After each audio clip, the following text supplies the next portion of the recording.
This is Talk is Sheep, the official podcast of the Wild Sheep Society of BC, brought to you by Sitka Game. Come along as we bring conversations that matter to you into the high alpine. Well, here we are, good sir, on the heels of the Nolan One-Up Drink and Thinking podcast. For anyone that missed that, go back and listen. The expletive factors through the roof on that one. I think there was 57 in 30 minutes. Is that what the number was? I would believe that would be fairly accurate for that podcast, but it was great. It was a great time. If you're thin-skinned, don't listen, but it's a great listen. Nolan's a piece of work, man. He's hilarious and great storyteller, and it's a great story. Like, it's just interesting and a whole bunch of really cool stuff to talk about. But this was great. We sat down on episode 129, and we welcomed Jenna McRae to the podcast. And Jenna's been a longtime supporter of the society. She's runs her own taxidermy studio and is doing some fantastic work. I love watching her Instagram and seeing what she's doing out there. And we thought, well, let's bring her on and talk about bears. It's bear season, and I always like to do a refresher on, what am I going to do in terms of skinning, caping, fleshing, what am I going just prepping. And, I always got to get my brain around the spring session, right? Like the fall, you kind of dialed in, but when I go spring bear hunting, I'm like, and you kind of, depending on where you're going and what you're doing and what the weather's going to be, and you can get anything too with bears, right? You can be anywhere from 10 degrees high during the day or in the mid to high 20s, really, like in certain areas, right? So, yeah, I think it's the perfect listen for when you hit the road on your way to bear camp or whatever you're doing for your bear hunt. But it's a good reminder, good refresher for anybody that doesn't do this all the time or shouldn't say not doing this all the time, but not skinning bears all the time. So it's good job with the reminders and little refresher course for myself as well. Yeah, and certainly for somebody that's never done it before, it's pretty intimidating, right? And, the cool thing I like about what Jenna talks about is just get her the cape. Like, you kill something, if you can get it to her pretty quickly, don't even worry too much. Obviously she'd love for you to flesh it, but even, she talks about how she can handle that too, right? But, I was always freaked out about going out and I did, what do I do? Like, how do I get it off the skull off and like the whole thing, right? And it's kind of like she said, just get after it, right? Like taxidermists always get after you, like, be careful and don't nick it and blah, blah, blah. But, at the end of the day, Jenna's like, yeah, we just sew it up. That's our job. So, that was nice to hear. Just who cares if you poke a bunch of holes in it? She's like, I'll fix it. If there's fur there, I'll fix it. As long as it's not a bald bear, I can hide those stitches. It's like, oh, you're one of the first taxidermists I've ever heard say that, and I appreciate it. Yeah, for sure. Okay, so what's going on? You and Gooch are the lamb count masters, the keeper of the lambs there. So talk a little bit about what's happening there. Gooch he's having one heck of a time right now. The lambs are coming fast and furious along the South Thompson, and everyone's mad scramble. It seems like all the ewes are dropping their lambs within a couple days of each other, and every time they turn around, there's another lamb. They haven't seen what's going on with the lambs yet. There's no fatalities that they're aware of or that they've mentioned to us and any updates, and so they're keeping a close eye, and they're dedicating so much time out there right now just watching those lambs, trying to figure out what's happening, because the lamb recruitment along the South Thompson is abysmal. It's scary times. I think they're down 50% in the last 10 years in a lot of those areas, and we've got to figure out what's going on. Yeah, and this is a bigger project that we've been involved in. We purchased the collars. They were deployed, and now we're trying to keep an eye on these sheep and see what's going on there, and trying to understand the mortality causes for these lambs and the lamb recruitment. So my understanding, Greg, it's a lot. They think a lot of it's predation. They have really no evidence of any disease issues, so it looks more like a predation event, but they really don't know, and hopefully we'll determine that soon. Yeah, and if you listen to the podcast with Danny Coyne, he brings up a good point. You don't actually go and look for the lambs; you look for the eagles. The eagles will tell you where the lambs are, and Peter was mirroring the same statement. Birds are everywhere. They're everywhere along where the lambs are. So it's, it's unfortunate. they do some devastation eagles, and that is what it is, unfortunately, if it's them. Mm-hmm. Yeah, absolutely. Cool. And I know you got some summer accounts planned on the Fraser. Can people sign up for that? What's involved with that? What does that look like? Yeah, if you want to reach out to me, Instagram, or my email's on our Instagram on some of the posts. But even if you message any of the Wild Sheep Society socials, I'll be looking at the messages. If you want to volunteer, we'll be heading up north of Lillooet along the Fraser River 3 times this summer, checking on land recruitment in the area that got treated this past year. Be June 10th, July 17th, and August date's slipping me right now, honestly. It's a bit embarrassing since I've been beating it into everybody's heads lately. But yeah, it'll be a good time. Awesome. So it's not too far out this time for everybody that's been on the Fraser counts when we've been in the Churn area. I know that's a bit of a trek for a lot of folks. It's, for me coming from the Lower Mainland, it's a 6-hour drive to get to camp. This one's not as bad. You're not too far out of Lillooet where we'll be. Right on. All right, so we're going to go and listen to some cool stuff with Jenna McRae here. Just a reminder that we have our 6-gun rifle raffle. We're 25-30% sold out. The early bird is June, so mid-June, we're going to, actually third week of June, we're going to draw the early bird prize. So you want to make sure you buy your tickets before that. So tickets are $50, and it's on all over our social media. But get over there, grab some tickets. And you get 1 in 6 chance of winning, right? So there's 6 grand prizes, or there's 6 prizes, and you buy a $50 ticket. If you don't win the first one, we'll draw another one, so you're going to get 6 kicks at the cat. So $54,000 in prizes, thanks to Omer and Precision Optics for putting that package together for us. Tons of great industry sponsors there. We can't mention them all today, but don't miss out on that, because that's the grand prize is a Gunworks Climber rifle. Actually, I can't remember the caliber right now, so I'm not even going to say it, but there's a whole bunch of different calibers, whole bunch of different rifles, optics. It's a rifle of a lifetime. So check it out. With that, let's talk to Jenna McRae in episode 129 of Talk is Sheep. This episode is sponsored by our conservation partner, Stone Glacier. Thank you, Sitka Gear and Stone Glacier, for investing in healthy wildlife and sustainable ecosystems. Story time with Jenna McRae. Welcome to Talk is Sheep, Jenna. Thanks for having me on. Awesome. So it looks like you're in some sort of animal den or something there, maybe a taxidermy studio. Tell us where you're at right now. Yeah, so this is my shop. This is one of my 2 shops, actually. This is the shop that's at my house. So it's like I do more of the clean work here. Like after everything's tanned, I'll do all the mounting here and stuff. And then I have another shop, which is actually quite a bit bigger. It's at my parents' property. They were generous enough to give me 2 bays because they have a trucking company and they've got like big shops and stuff that they park the trucks in. So they gave me 2 bays, and I do kind of like the dirty work there, and I do a lot of the bear work like there, because doing the rugs, you have to block them and you have to stretch them out and stuff. So you need a lot of space to stretch out the big bears. And when I was doing Euros and stuff, I'm not so much anymore. It's the dirty work. I kind of keep it over there because my parents have like 35 acres, and I can, like, all the waste and stuff, I can kind of like bury it there. So it's like the shop that I do the dirty work in. But this shop that I'm in now is like the shop that I do probably 80% of my work in. So this is like, it's really handy to have it here on the property where I live. So like if I want to wake up at 5 a.m. in the morning and I can't sleep, I can just come out here and work before my kid wakes up. And yeah, this is where all the magic happens. Awesome. Cool. So anyone listening, Jenna is a taxidermist, and we're talking about taxidermy work. So very cool. And I see a sheep in the background there, a bunch of very cool, an owl, whole bunch of stuff. So let's talk a little bit about who Jenna McRae is, who your business is, and what kind of work you do.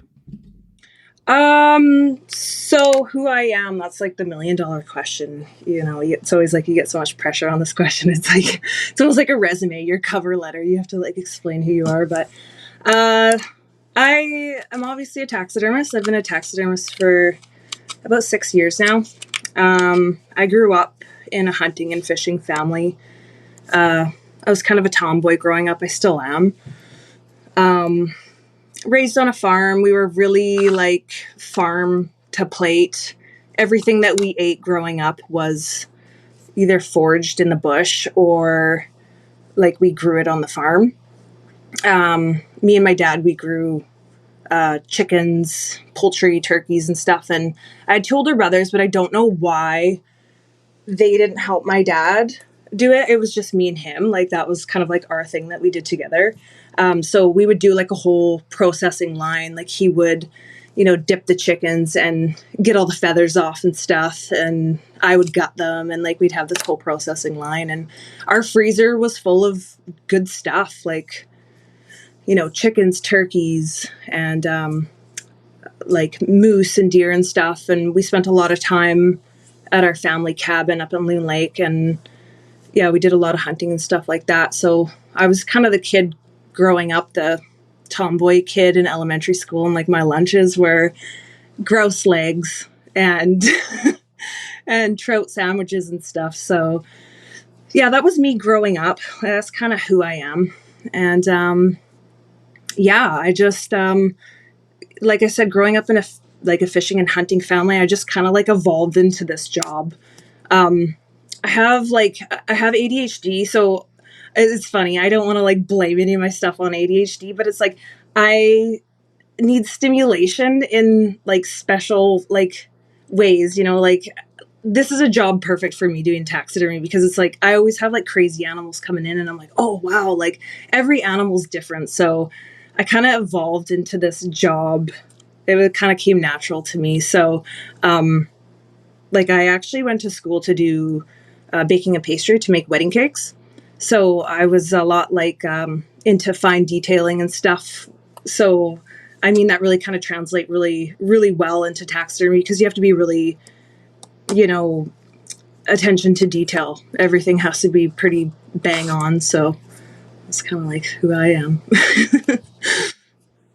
Very cool. So let's now you're in the Lower Mainland presently. Is that where you grew up? Was it on a farm in the Lower Mainland or was it outside of that area? Yeah, in Abbotsford, kind of like Mount Lehman area. I went to Bradner Elementary. It was kind of like a Bradner girl. Awesome. So were you the one that was like at 10 years out there with your dad with a rifle in the bush, or you get your license early, or is that sort of something that came along later in life for you in the hunting and fishing space? Like I said, okay, so I have two older brothers and I was the youngest of three. So I was the girl. So I don't think they really expected me to get into like hunting. So I kind of started getting more into fishing and they were focusing on my brothers, like teaching them how to hunt.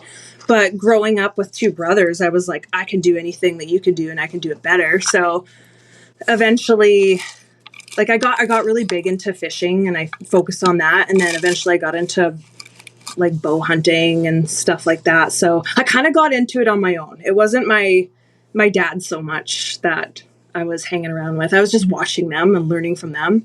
And so they'd bring back the deer and the moose and stuff. And I was like, oh, I want to do that. So. Awesome. So how old would you have been when you took your first animal, when you pulled the trigger and took something? Or well, I mean, I was into duck hunting a lot. So, I mean, that was kind of like with my 12 gauge and stuff, but I really started getting into, hunting with my bow when I was about, I think around 30 years old. And I was actually writing for BC Outdoors magazine and I wrote my first article on like learning how to bow hunt. And, so I wrote the whole article on like actually going and getting lessons and then like going out and just trying to get my first deer and stuff. And so that was actually a mule. That was at my cabin. I got that one. And then the next one was a blacktail. So I started getting into blacktail hunting around here. And that was really cool. I kind of like experienced the first like buck fever. And I would wake up during the night and stuff. And I was just like, okay, so this is my whole plan. Like, I have to, wake up and it's going to be dark outside. And I'm going to kind of like walk out there and make sure I have my bear spray and stuff. And that's what I would do. I'd get out there in the dark and, I'd sit out there and wait for the sun to get up. And, I'd just watch. And it took me about 45 days to get my first blacktail. And I learned so much out there. It was crazy. And 45 days is quite a bit, but I mean, the next blacktail that I got was, I don't know, it probably only took 2 weeks, because I feel like with the blacktail rut, it's like a 2-week period where they're just like kind of stupid. And like, that's like your opening to get them. Like any other time other than that, you're kind of just chasing them around and stuff and getting close calls. And yeah. So was this all self-taught then? Obviously you had some sort of mentorship growing up watching your dad and two brothers, but when you went and did it on your own, you just figured it out on your own? Like you talked about 45 days of blacktail hunting. Because I grew up hunting, and like I remember being 4 years old and out with my dad, and so it was, there was just that mentorship there, but I can't imagine doing it all on my own. That's bloody tough. Well, that was the thing. It was like, I didn't want people to see that, I got this blacktail and they're like, oh, I wonder what guy got her into that. And it was like, I'm really wanting to do things on my own. And if I fail, I won't stop until I figure it out. So, yeah, I did that all on my own. I taught myself. And I mean, that's the best way to do it. Like, you're not gonna learn from a book. You have to learn when you're out there. So yeah, I wanted to say, like, nobody helped me. It was all me that did it. Like, yeah. Yeah, that's bloody impressive. So are you now hooked on blacktails? Is it archery? So what are you doing this fall? Are you doing spring bear? What do you got planned for this year for a hunt? That's the thing, like with taxidermy, I didn't want to like go and focus on hunting. I wanted to like put 100% of my focus on taxidermy, because that's like the busiest time of the season, right? Like, this is where all the animals come in. And yeah, sure, I can like go away for like a week and a half or something like that, but it's like, then I'll lose business. And kind of wanted to make a solid name for myself and get myself, a good customer base before I left. And like every year goes by, like I've been into it now for like 5.5, 6 years with taxidermy. Every year that goes by, I just keep promising myself, I'm like, okay, this is the year you're going to definitely take a week off and you're going to go doe hunting up if you get the draw, and you're going to, early season, you're going to go out there and get like a 2-point or something just for the freezer. But, I feel like I'm missing out on money. I feel like I'm missing out on customers and stuff. And I get like super into my work. And yeah, it really sucks, because this is a reason why I'm in taxidermy, is because I love hunting and I love everything about it. And I can't lose that passion for hunting. So, I mean, this is the year. Like, I'm not a big bear hunter. I don't really like the taste of bear, but, I'm a deer hunter for sure.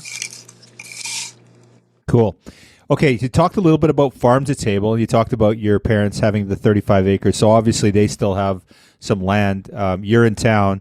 So do you still do lots of farm to table stuff, or is it, and obviously, you like your wild meat and stuff like that, but what kind of lifestyle do you lead, or is it lots of, store-bought stuff? I usually do a big garden every year. So with, grocery prices and stuff, it's just absolutely ridiculous. So always a big garden.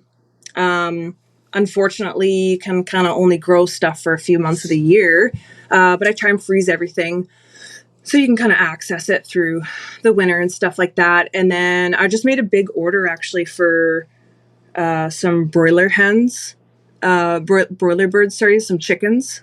So I'll be raising those with my son, because I want him to learn, about the whole process as well. Take a trip every year to Haida Gwaii. I'm pretty spoiled, but I do that with my dad every year. So we get a good portion of salmon and halibut and stuff like that to bring home. I still live that lifestyle, like everything naturally foraged, whenever I can go pick mushrooms and stuff. And I went to culinary school. So like I said, baking and pastry and stuff. And I'm big on cooking. So it's anything you can get from the wild, like morel mushrooms and pair it with grouse and stuff like that. Like it's really cool. It makes a great dish, a great food to eat. It's all natural, it's organic and stuff. So I really like living that lifestyle, and I still always will. Awesome. So is the garden do you have it on your mom and dad's place, or do you have it at your place as well, or is it all over the main property? Breaking up a little bit. So I'm guessing what you said was, is it at my parents or is it at the property that I live? Mm-hmm. Mm-hmm. Yeah, at your parents, yeah. Or with you? No, it's at my property. So I actually live on Hatzick Lake, so it's absolutely gorgeous out here. My garden's here. The chickens are here. Got some laying hens too, so I got the eggs. Yeah, that's all here. I like to have everything like right outside the door, So all the herbs and everything as well. So awesome. So the broiler hens, how many do you order then? How many chickens will you raise this year? I ordered 25 because you always have to kind of take into account that because they grow so fast, they have heart attacks. You're going to at least lose probably like 5. So that'll leave about 20. And then my partner, his friend, is really interested in growing them as well. So I'm going to put him to work and get his hands dirty and get him gutting some of the chickens and stuff, see if he's up for it. And so I'll probably give him 5. So that'll leave us with 15. And then I only wanted to do like one round before I wanted to get them done before we go to Haida Gwaii, because we're going to be gone for like 5 days to Haida Gwaii, and I don't want they need to be fed like when they get older. They need to be fed like twice a day. Like they will eat so much food that you have to be around for them, and especially like their water and stuff, because they get really high maintenance towards the end. It's a lot of work. So I wanted to get a batch done before we go to Haida Gwaii, and then I'll probably do another batch after that. Probably grab some turkeys as well. So yeah, and they'll be good for like soup stock and, Thanksgiving and all those things. I mean, like I don't really eat turkey breast as much. Like I grind it up, but, yeah, it's always good to have a couple turkeys in there as well. Give it variety. Awesome. Very cool. And your garden, what sort of stuff you grow in there? Is it, lots of vegetable, herb stuff, tomatoes? What kind of stuff you get out of your garden? Everything. Like I try and do tomatoes, peppers, all my herbs, beans, cauliflowers, tons of potatoes, carrots, all the salad and stuff. And like my goal is and corn too. My goal is like when my girlfriends come over or any of my friends, I want to send them home with a bunch of like fresh organic groceries and like some chicken eggs and all that stuff, right? Because I know everybody has a hard time with the grocery prices and stuff like that. Like, so I want them to like be able to go home with like a big bundle of stuff. And we also actually have a huge orchard here. So we have, I think, like 4 or 5 different types of apples. We have, we got 4 big blueberry bushes. They're pretty old. I think we got like 100 pounds of blueberries last season. And then we've got wine grapes, tons of stuff, cherries, peaches, pears, and all that stuff. And yeah, we got all that, and we had quite an abundance, like an overabundance of blueberries and wine grapes. So I was like, okay, so what should we do with this? Like, I stuck it in the freezer, and I'm like, hey, you can only make so many shakes. You can only make so many blueberry pancakes. You can only make so many blueberry muffins. So I'm like, what do I do with wine grapes and blueberries? So I'm like, got into this whole winemaking thing. And I did my first batch of wine, and I was so proud of myself. And I joined all these like Facebook groups for winemaking and stuff. And so like I kind of messed it up the first time. I didn't put enough sugar in, and I kind of diluted it with water and whatever. So I've got my big vat. I don't know how many gallons it was, like 5 or 6 gallons. And it ended up only being like 8% alcohol, which wine I think is like maybe 13%, 13.5 is the norm. So I'm drinking it and I'm like trying like little tasters here and there. I'm like, oh, it needs a little of this, a little of that. Tasting it some more, drinking some more. And I'm like, okay, this stuff is so good because it's like really low sugar and I feel like it's low calorie. So I started like, yeah, I'm like, this has to all go down the drain. Like this could be a problem for me. I'm like, my boyfriend's I'm going to be drunk all the time. So, like I had to throw it down the drain. So it was short-lived. So are you going to do another batch this year or no? That's done. Yeah, I totally, I'm going to do it right this time. So I've been saving all my wine bottles and, yeah, he like opened up the little cellar that we have and he's like, where did all these wine bottles come from? And I'm like, I'm saving them for this year. Okay, I'm going to do like apple cider and all this stuff. So I'm excited. I mean, like we could literally live off the land here. Like we wouldn't even have to, my friends all joke and they're like, oh, if we have an apocalypse, I'm going to come over to your house because you're going to be the survivor. And I'm like, oh yeah, you guys all judge me for hunting. And it's like, now you want to come over to my place to survive. But, like I said, we live on the lake and Hatzick Lake has 13 different species of fish here. So, oh, right on. Like you could even fish out here and just catch whatever. Survive.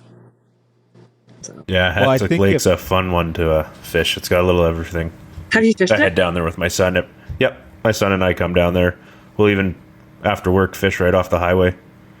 Well, Land carp when you the can water's just call hot. me. We have our like spot here. You don't have to go with the riffraff off the highway.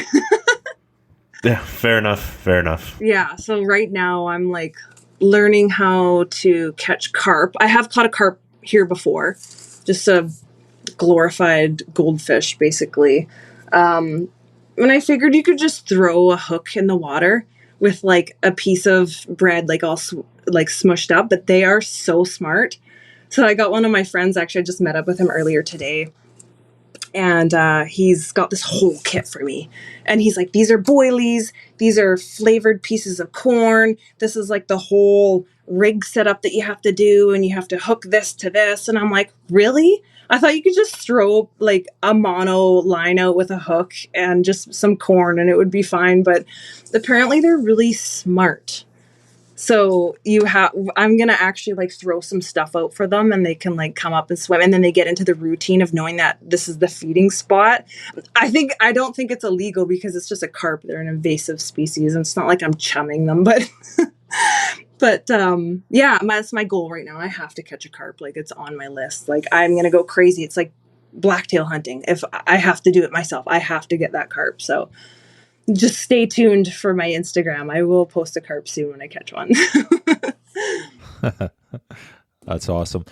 Yeah. Well, so back to your point about self-sustaining and everything, it's interesting that if COVID taught us anything is that, having that ability to, look after yourself, live off the land is pretty cool and pretty important to be able to do that. Right.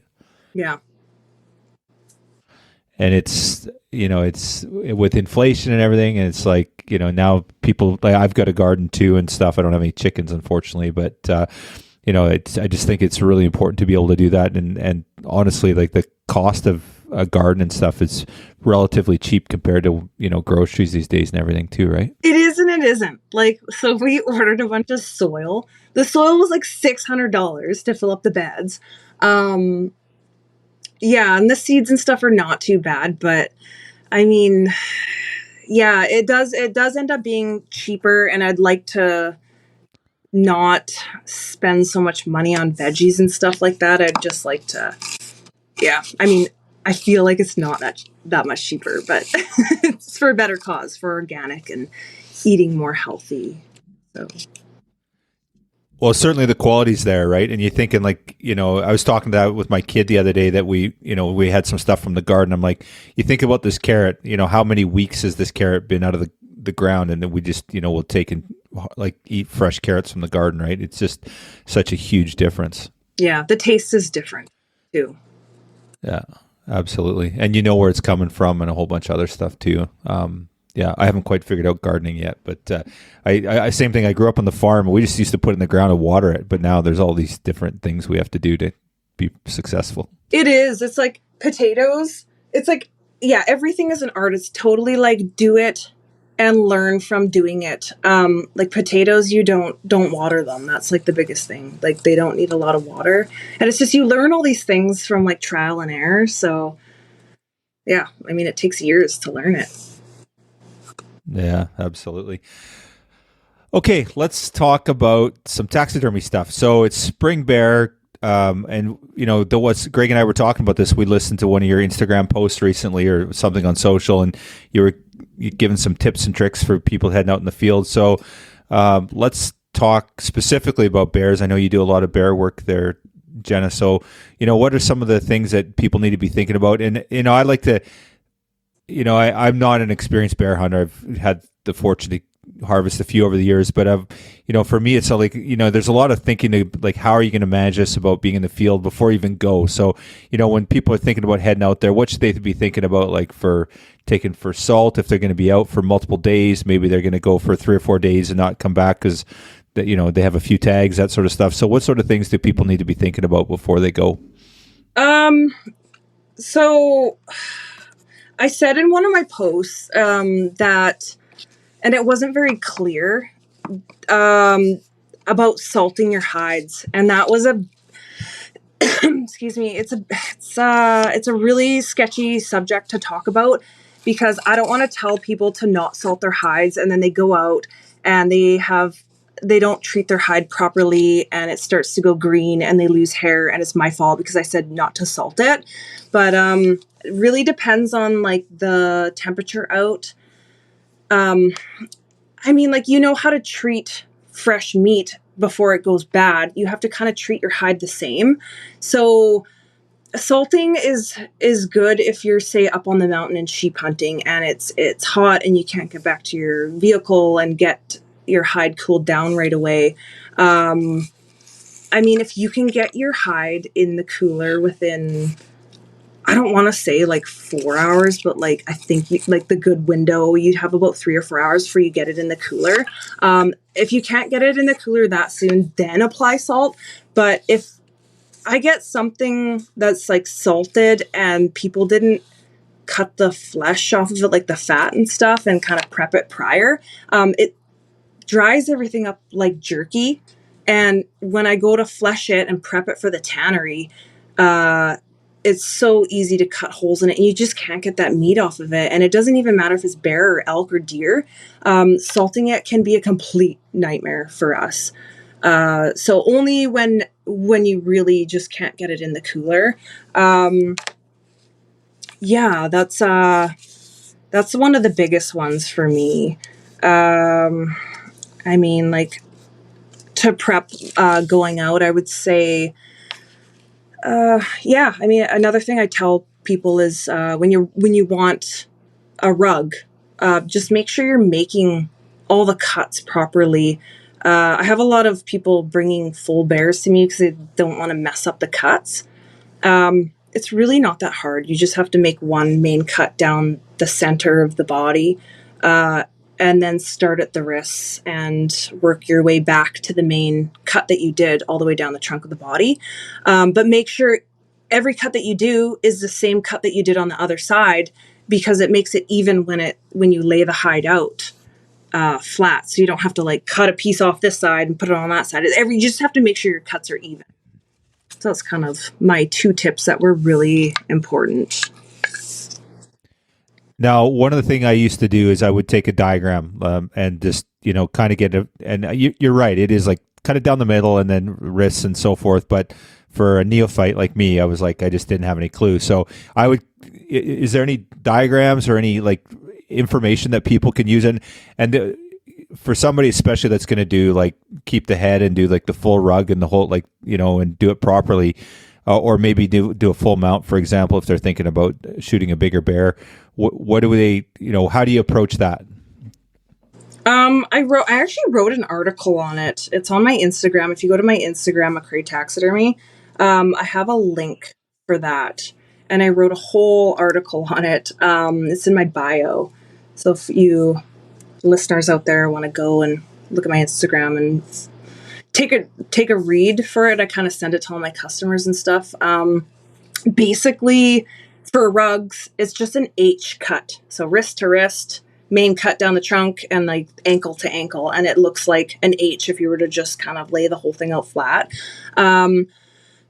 Same thing for a life size. I mean, I can sew everything up and, you know, like it's all going to look fine. The stitches that I use, you can hide the cuts. You know, people freak out about holes and they're like, oh, I got a bunch of holes in there. Is it okay? And I'm like, oh, I can just sew it up. Like, it's fine. It's not a big deal. So. With my son, he was 10 years old or something. He was really young. It was his first bear.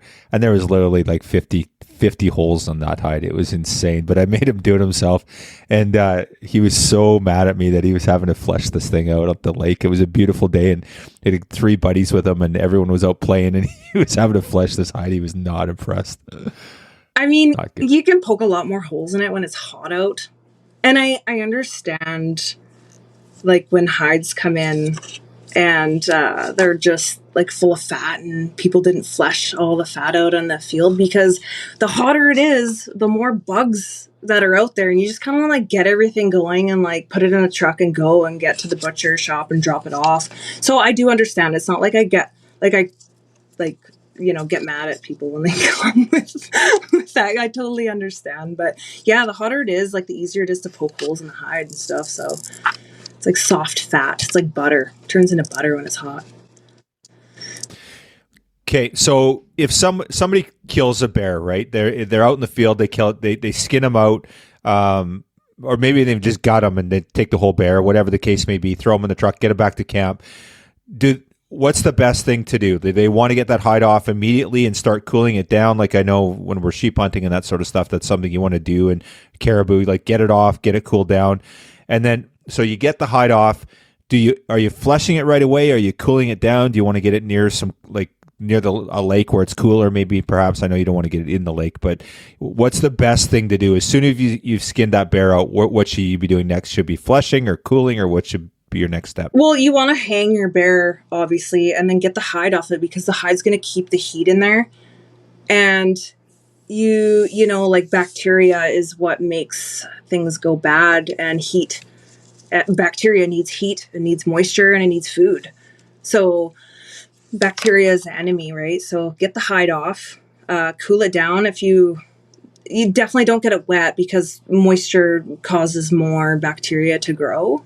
And that's where salt plays in. If you have to put salt on, put it on, but salt's going to take away the moisture. So the bacteria is not going to grow. So if you really need to apply it, do apply it. And yeah, it's for your meat too. You want it to cool down. So get the hide off and, get it cooled. You can air cool it, air drying it is really helpful as well if you don't have any other resources like salt. So yeah. Okay, so you get the hide off. Now the head's maybe still on. Like, so a lot of people will skin the bear out and it'll still be. And I know a lot of people are afraid to turn the lips and get the hide off the head. So are you recommending to your customers get the hide off as soon as you can, like skin the skull out and everything, or what's the best approach there? Or just get it to you as quick as you can? What's the best thing there? I don't put any pressure on my customers to get the skull out, because I know how difficult it can be to get it out. Like, I tell my customers, like, I don't charge a fleshing fee. Like, everything's kind of like a bundle price, and like, cut it off basically at the last vertebrae at the axis there of the skull. Cut it off, leave that in there. The skull I'll take out, cut it right off at the wrists, and you don't have to deal with it. Just bundle it all up. Actually, put it in a freezer if you can. I would prefer it to come to me as a frozen block. The reason for that is because I hate ticks. And I know freezing doesn't kill ticks. It just kind of slows them down. I had some bad tick experiences, so I definitely don't mind if it doesn't come in fresh, if it's frozen. That's my preferred way. A different story I'll kind of go off on. I was in my mentor's shop when I was first learning for about a year and a half, and then COVID hit, and then I was kind of like, everybody was kind of like had to figure out their own way of getting their work done. People worked from home. People did this, that. I used it as my advantage to kind of just branch off on my own, and I opened up my own little garage taxidermy thing. And this was my first time like leaving the nest of my mentor's shop. And it was bear season. I was getting a ton of bears in, and I was fleshing them in the garage. And at that time, we lived in this townhouse. And I ended up coming in one night, and at this time my son was about 2 years old. It came in one night, and I'm sitting on the couch, and there's a tick crawling up my arm, and I'm like, oh my gosh.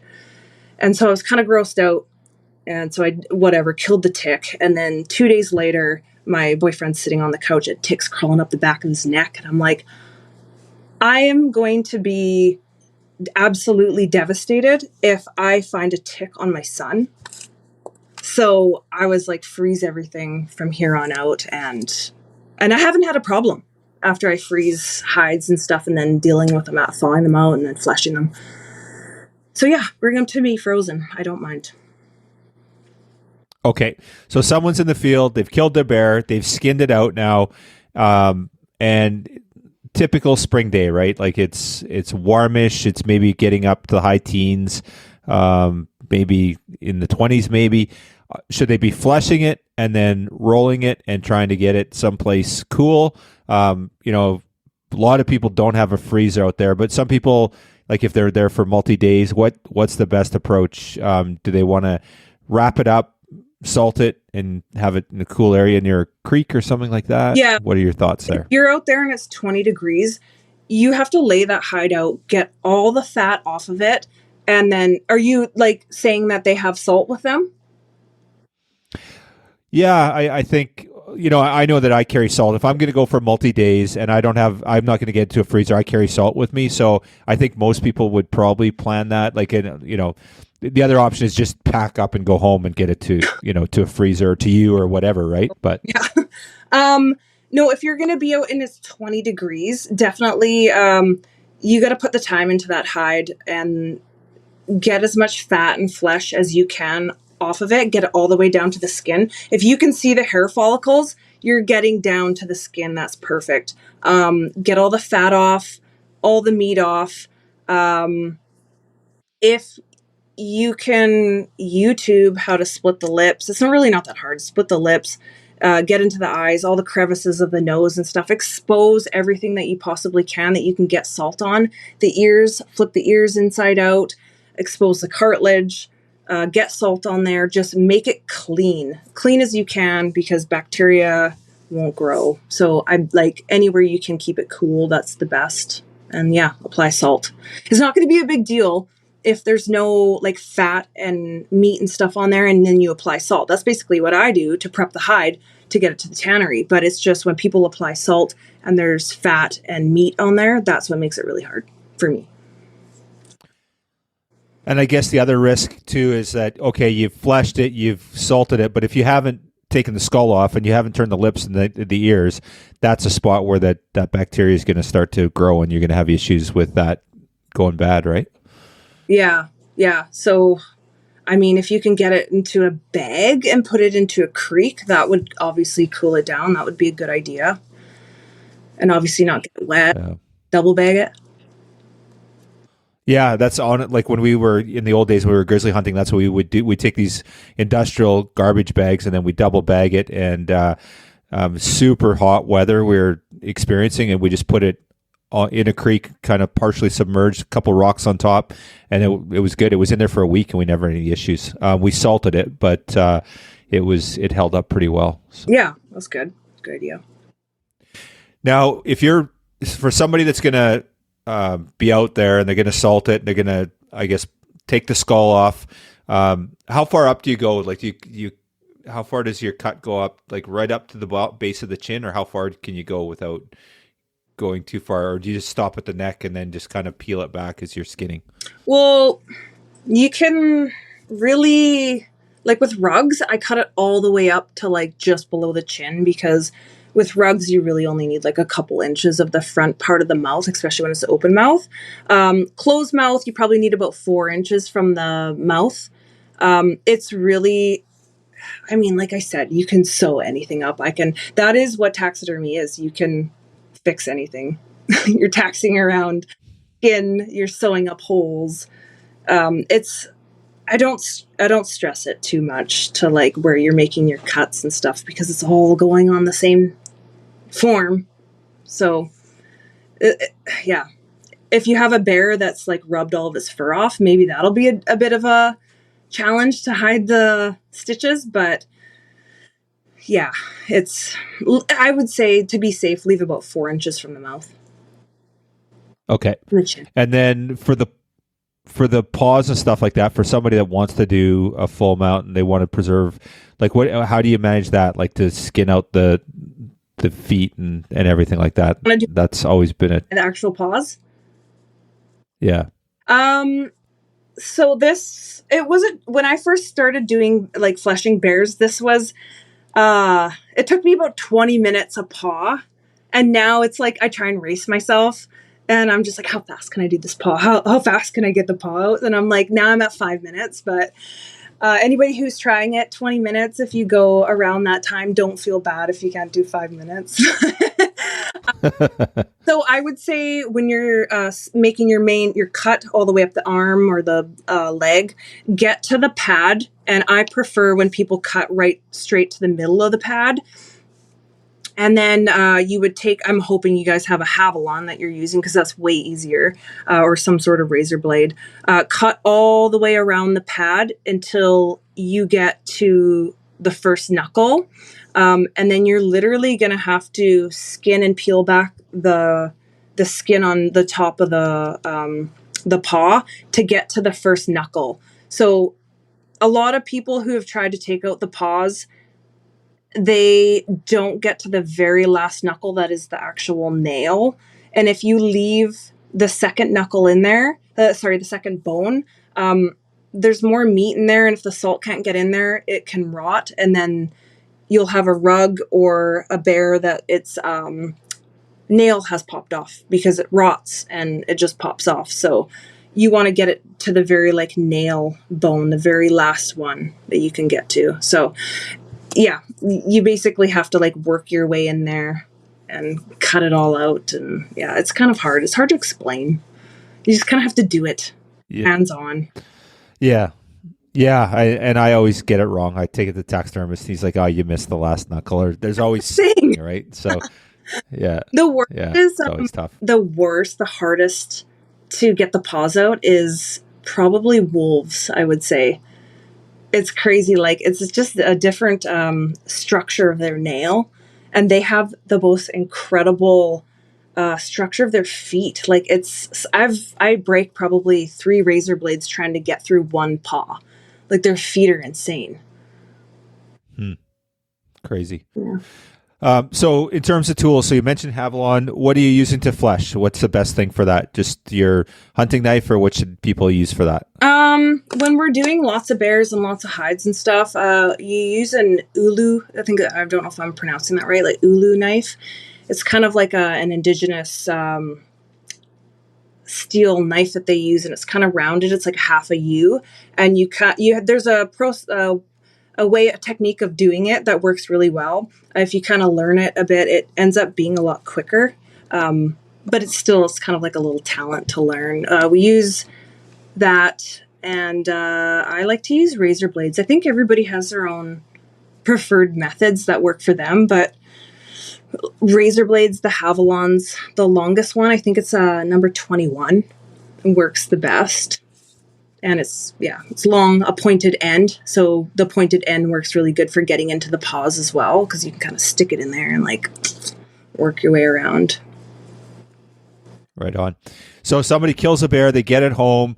Do you want them to come and see you right away? You want them having it in the freezer? What's the best approach to deal with it? A lot of the hunters make the call, right? They make the call to the butcher, they make the call to the taxidermist, and they drop it all off at once because their wives don't want to open up the freezer and see this big block of a dead animal looking back out at them. So like, I really don't care. Like I said earlier, because of the tick thing, I don't mind if it's dropped off frozen, but drop it off however you want. Like, I would say drop it off right away to me, and I'll throw it in the freezer. Okay. Are you getting lots of bears in right now, or is it still a little quiet, still a little early? You broke up a little bit, but I'm guessing you said, have I been getting a lot of bears in yet? What is it, May 4th?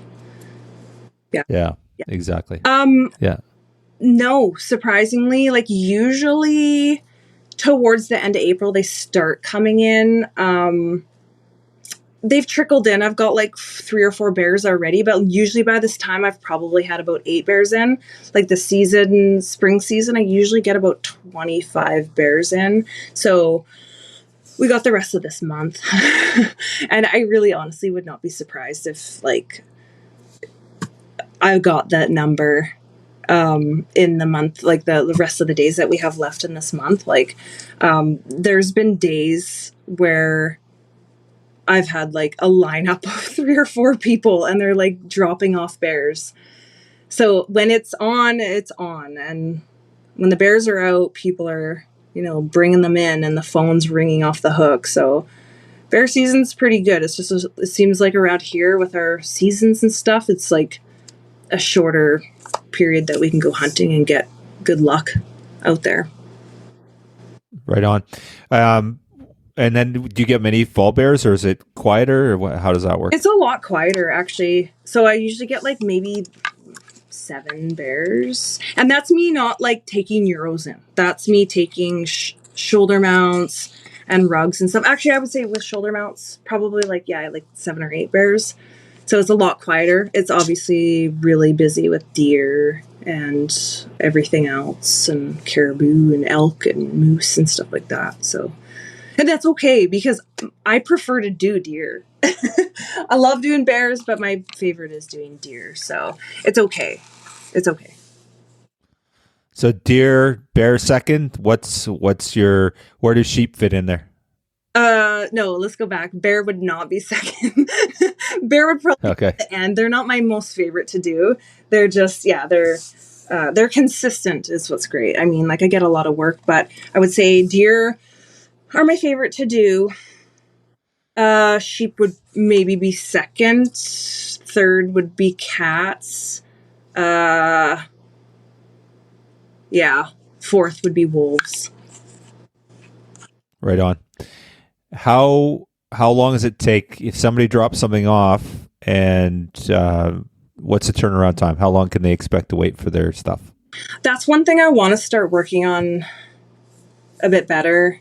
I try to keep it under a year. Like I tell people, if you're going to drop off a bear, I want you to have it before or during the next bear season. When I started learning taxidermy, my mentor, he was kind of like, just take everything that you can and get it done, work. But I went off on my own, and I kind of want to learn a bit of a different, like I want to have a different structure myself. Like I want to work on shorter turnaround times. Like it's not about the money. It's not about the work. It's about getting that animal back to the customer faster. That's a really important to a customer, I think, is just getting their animal. Like who wants to wait 3 hours to get their, or like 3 years to get their animal back? Nobody does. Right. Yeah. I'm not too fussy though, because it gives me a little bit of time to save to pay for the bloody thing. But I for sure deposit, so it makes it better because they only have to pay the other half to get their animal back. Right on. Yeah. Price list and stuff. Do you have a website for that, or just if somebody wants to know, they call you up and for a price list? I haven't posted my price list on my website.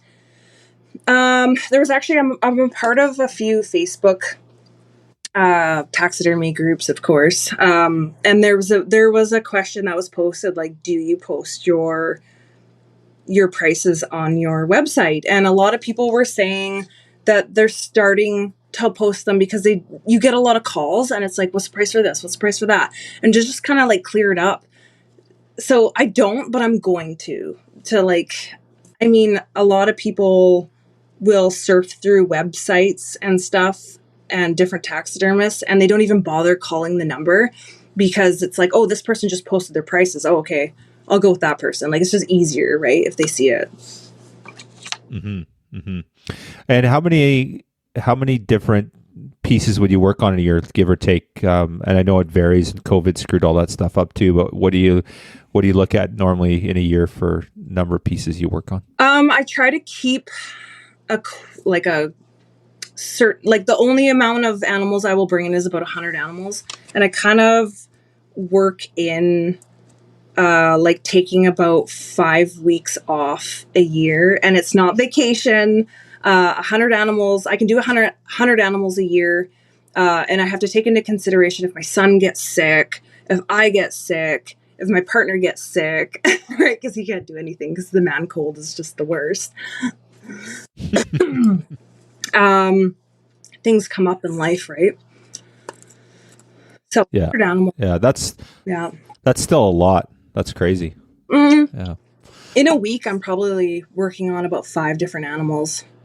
And I'm okay. back to my ADHD, and it's like, ADHD people have so many things on the go at once. And it's like, that's one of the habits I want to address with myself. And it's like, to not have, focus on 1 or 2 things. And I tell myself that every day. And I'm like, Jenna, like, focus on this and this. Don't jump over to this job. Like, these 2 things need to be done today. Like, yeah.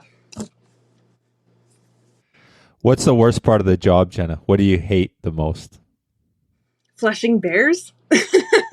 First, because it's like, I love my job. I love my job so much, but it's like, flushing bears sucks because my hands are completely sliced up. Like, you're working with razor blades all day long, like 8 hours a day. I'm bleeding, like cutting my hands wide open and stuff. And it's like, I try to keep feminine hands because I'm a woman, but it's like, I've got these slices all over my hands and they're getting infected. And not only that, flushing bears sucks, but Euro mounts suck. I stopped doing Euro mounts because I ended up getting a really bad infection in my hand, and I'm really lucky that I caught it in time because I started getting the red streaks going up my arm and stuff. So I was like, that's enough of that. It's not worth it to do Euros because my arm is not worth that. And it was just kind of getting gross because I know my job, it can be gross at times, and I absolutely love that about it. But when it would get hot and stuff, like, people are in elk camp for like 2-3 weeks, and they'll get an elk the first like day or 2, and then the head's sitting there and it's rotting, and flies are coming in and, laying eggs, and like, who really wants to deal with rotten, skulls, rotten brains and maggots and stuff. And I got the pressure washer, and I got the hot pressure washer because it just helps. It's a lot easier to get all the flesh off and stuff. And I got these like flying maggots everywhere that are like super hot, and they're landing on me. I'm like, this kind of sucks. And brains going everywhere. I'm like, no, I'm done. I'm done with doing Euro mounts. Yeah, fair enough. Okay, let's just segue a little bit. So you've been a huge supporter of the Wild Sheep Society BC. You sat on our Women's Shaping Conservation committee and talked about women in industry and the great work that you do. And I just talked to my wife, and she said she just really, really enjoyed your talk. She goes, I love Jenna. She's super, super cool. Thank you. So very cool. But you're a big supporter of what we do. Yeah. Does that come because of, your conservation ethic, like growing up as a kid, or is it something like you just, that there's groups you need to support to and I know you've you wrote before for BC Outdoors and all that sort of stuff too. So it's not just a one thing that you're doing. So where does that come from? Is it because we need to do more, or is it just because you've always felt that way growing up and the environment's so important? Talk about where that comes from. Well, when it comes to conservation, I mean, when you take from the land, when you take from animals, you must give back double.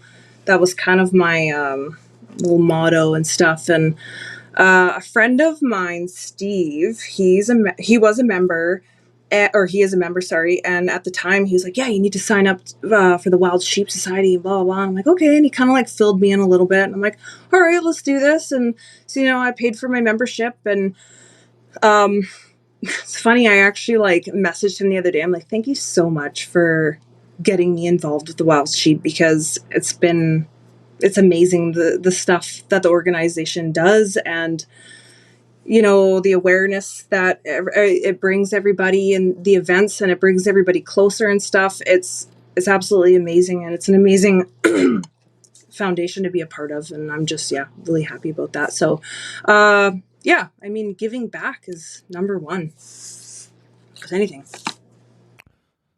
It's awesome. We're super grateful and love the work you do, love the messaging, and just awesome to have you involved. And we're just planning next year, and we're pretty excited about our shows for 2024. Lots of cool things happening there. We're hoping to be a bit bigger, a bit better, and lots of cool stuff on the horizon for that. So might have to see if we can get you set up with some sort of seminar or something for us this year. Yeah, I could be the key speaker. Yeah, I like it. Absolutely. Yeah, awesome. I'm joking. Well, I'm not actually, but I've kind of hit on the main points I wanted to touch on. Greg, anything that you want to talk about that I'm missing? No, you ticked all the boxes on my list that I had written down here. I want to thank you for your donations throughout the years, your support, your volunteering at our shows, your work in the trade shows with us. You actually, I don't know if you remember, I signed you up your life membership in Abbotsford at the Trade X. Oh, now that I think about it, I think I played a role in sucking you in. Yeah, I know. I was like, "Oh, is this a good idea?" But it's been so awesome. Like just being a part of it, and like getting to meet everybody involved, and like, Sheep Week was just so much fun. I love those events. It's just like everybody in the industry, like those are my people. And like, I feel like I've been a part of going to, the sportsman show and all that stuff since I was literally 4 years old. And it's like, like I said, these are all my people, and it's really nice to finally like fit in and be a part of it all. So I'm really happy. And so thank you guys. Yeah. We'll have to get you down to Reno one of these years. Yeah, I'm down. It's like our show, but on steroids. Yeah, quite something. I've heard about it. I know. Awesome. Well, thank you so much, Janet. So, okay, somebody wants to get some work done with you. Where do they go? How do they get in touch with you? What do they need to do? You can go to www.mcraetaxidermy.com. I've got my website. I made it myself, so it's not like super professional, but it's good. My Instagram, McRae Taxidermy. Keep it simple, right? At McRae Taxidermy.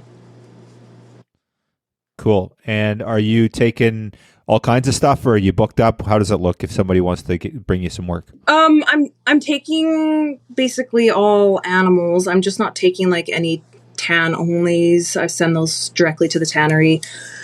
Excuse me, I'm not taking any euros and stuff like that. Like random animals are welcome. I'm just not taking any stupid requests like pets or like rats or moles. I got a call today about getting a mole done. No, none of that stuff. Just like game animals, please. Cool. And I know that for me, like quite often when I go on a trip, I'll call up I don't do it as much anymore, but I'd call up my taxidermist with some questions and stuff.